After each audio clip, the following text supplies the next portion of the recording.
Hello students, मैं हूँ मिष्टी और एक बार आपका फिर से स्वागत है मिष्टी के यूट्यूब के स्टडी मंत्र चैनल पर। Today we will discuss about pollen allergy, जो आपके सिलेबस में दे भी रखा है। छोटा सा सिंपल सा टॉपिक है पोलन एलर्जी। कई पोलन ग्रेन्स लाइक ग्रासेस, रोज, वीड्स ईटीसी ये कई ह्यूमंस में एलर्जी को कॉज करते हैं। It is a hypersensitivity of a person for a foreign substance which come in contact with the body। ये एक प्रकार की हाइपर सेंसिटिविटी होती है, जिसके अंतर्गत क्या होता है कि कोई भी पर्सन है, ह्यूमन है, तो उनके अंतर्गत कोई फॉरेन पार्टिकल होते हैं या फॉरेन सब्सटेंस होते हैं, वो उनके कांटेक्ट में आते हैं और उनके अंतर्गत क्या करते हैं, हाइपर सेंसिटिविटी प्रोड्यूस करते हैं उनकी बॉडी के अंदर। बॉडी में जो रिएक्शन पोलन ग्रेन की वजह से होती है उन्हें पोलन एलर्जी कहते हैं।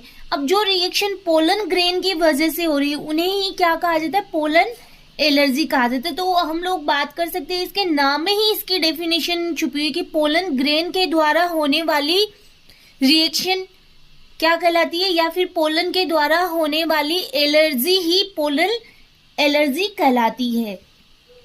Symptoms of pollen allergy: watery eyes, आंखों से पानी आना, itchy throat, a running nose, sneezing, a stuffy nose, wheezing, ये सारे पोलन एलर्जी के सिम्टम्स है, लक्षण है। Plants that cause pollen allergy, तो जरूरी नहीं है आपको ये सारे ही लिखो, एक दो जो आपको इजी लगे वो आप नोट डाउन कर सकते हो। और ऐसे कौन से प्लांट है जो पोलन एलर्जी प्रोड्यूस करते हैं, तो ये आप plants that cause pollen allergy, ऐसे प्लांट जो पोलन एलर्जी को कोज करते हैं, तो आप लोग देख सकते हो। वैसे तो इनमें से सारे ही लगभग वीड्स के अंतर्गत ही आते हैं। सबसे पहला है एमाइडेंथस स्पाइनोसिन, तो ये एक प्रकार की वीड है जो कि ट्रॉपिकल अमेरिका की वीड है। ये एक प्रकार से जो चावल की जो खेती होती है उनके अंतर्गत पाई जाती है, जो कि पोलन एलर्जी कोज करती है। नेक्स्ट है चिनोपोडियम एल्बम। अब चिनोपोडियम एल्बम आप सब जानते हो, जिसे कि लोकल नेम इसका क्या होता है, बथुआ जिसको बोलते हैं, जिसका रायता भी बनता है। तो ये वही घास है जिसके द्वारा एलर्जी कोज होती है। नेक्स्ट है साइनेडोन डेक्टाइलोन, तो ये भी एक प्रकार की जिसे हम लोग बरमूडा ग्रास बोला जाता है इसको। ये भी एक जो ऑस्ट्रेलिया और न्यूजीलैंड है उसका नेटिव प्लांट है, जो कि ग्रासेस के अंतर्गत ही आता है, जो पोलन एलर्जी कोज करता है। रिसिनस कम्युनिसिस, रिसिनस कम्युनिसिस एक प्रकार का ये भी ग्रास के अंतर्गत ही आता है, जो केस्टर बीन प्लांट जिसको बोला जाता है, अरंडी का प्लांट, तो वो ये रिसिनस कम्युनिसिस।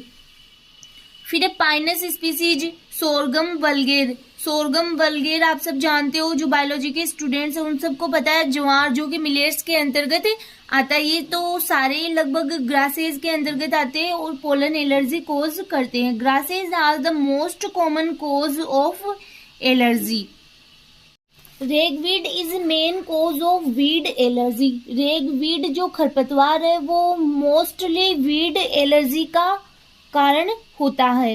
वैसे तो अधिकतर जो खरपतवार होते हैं उनके कारण पोलन एलर्जी या फिर एलर्जी हो ही सकती है, जैसे कि वाटरी नोज, छींक आना, नाक में से पानी, आंख में से पानी, तो ये सारे नॉर्मल सिम्टम्स है पोलन एलर्जी के। Reasons for pollen allergy symptoms: when a pollen grain come in contact with body, it make and cause release of IgE antibodies।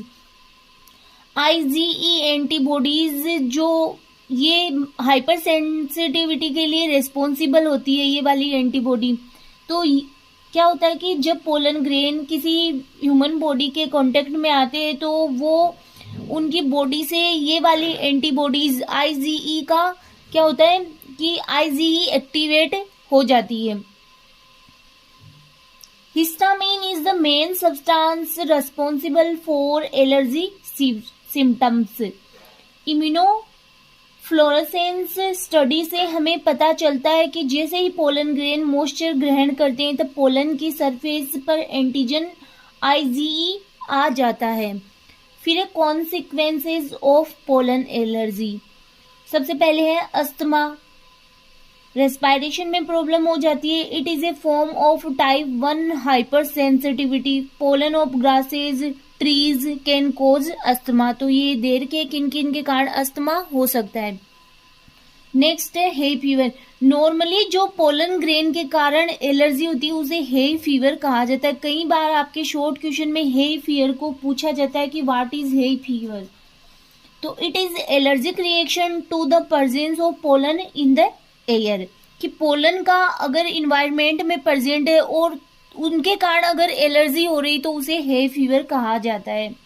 Plants commonly causing hay fever are Amaranthus spinosus, for example Chenopodium album, Cynodon, dactylon, ये भी किसके कारण है, hair fever के reason हो सकते हैं ये वाली। नेक्स्ट है bronchial allergy, inhalation of pollen grains which act as allergens cause difficulty in breathing by narrowing the respiratory tract। अब हम लोग सब जानते हैं जो हमारा रेस्पिरेटरी ट्रैक्ट होता है या फिर रेस्पिरेशन की प्रोसेस जहां से होती है वो एक नेरो जिसको बोलते हैं ना ट्यूब होती है जिसके अंतर्गत हम लोग रेस्पिरेशन या श्वास लेते। तो उसके कारण जब हमारे शरीर में पोलन ग्रेन्स एंटर करेंगे तो क्या होगी, एलर्जी प्रोड्यूस होगी जिससे कि हमें ब्रीथिंग में भी प्रॉब्लम हो सकती है। Treatment for pollen allergens, medical treatment, anti histamine medicine use में ले सकते हैं। जैसे हम लोगों ने यहाँ पे पढ़ा कि histamine is the main substance responsible for allergy symptoms, तो इसके लिए एंटी हिस्टामिन मेडिसिन ले सकते हैं।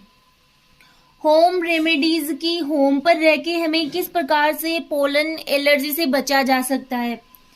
Keeping the window closed when pollen counts are high using special filters, की हमें विंडो को क्लोज रखना चाहिए जब पोलन की जो काउंट जो मात्रा होती है वो बहुत ज्यादा हो, तब उस टाइम हमें क्या करना चाहिए कि विंडो को क्लोज ही रखना चाहिए।